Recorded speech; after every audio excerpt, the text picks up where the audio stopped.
What's up, y'all? I thought it would be cool to document a full shift at work, so let's begin. Here, I'm finishing up a brake job. I cut the rotors last night before heading home, so I'm just finishing up this morning.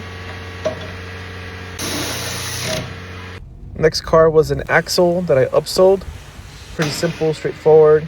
Here I'm removing the undershield, then I remove the wheel. Here I'm removing the ball joint from the knuckle and popping out the axle. This is the mess that the axle left. Pretty gross. Next, throw in the new axle and torque that down to the proper specifications. Next car was a check engine light with a service. It was pretty straightforward. So after taking care of that, I did a tire rotation and a quick oil change. The car also had spark plugs, so here you see me removing the ignition coils. Always start them by hand and then torque them down to spec.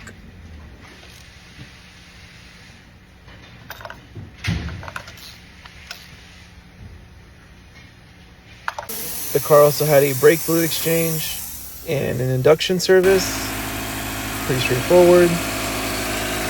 Last car of the day was an upsell, control arms, water pump, and drive belts. Here you can see me removing the undershield and then removing the control arms. This job is pretty simple and quick when nothing is rusty. Here I'm removing the old arm and popping in the new one.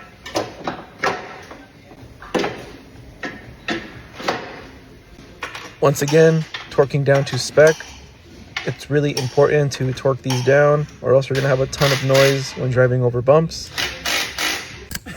Next, I moved on to the water pump.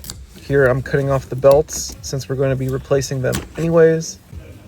Loosen up the water pump, make a mess. I like to use a pry bar to remove the water pump because it's usually pretty stuck on there. And make sure you replace this O-ring or you will have a leak. Finally, I just threw it all back together, bled the coolant, did an alignment, and wrapped up the day. Thanks for watching.